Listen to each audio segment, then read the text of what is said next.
ગિરનાર મંદિરે આ રીતે બધા 7 પથ્થરીઓ મૂકે છે।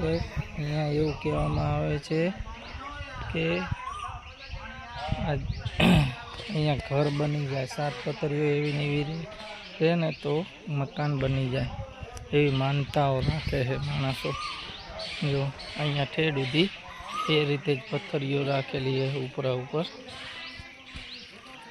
જો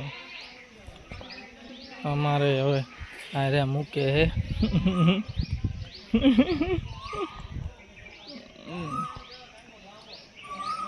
કેટલી 7 થઈ ગઈ?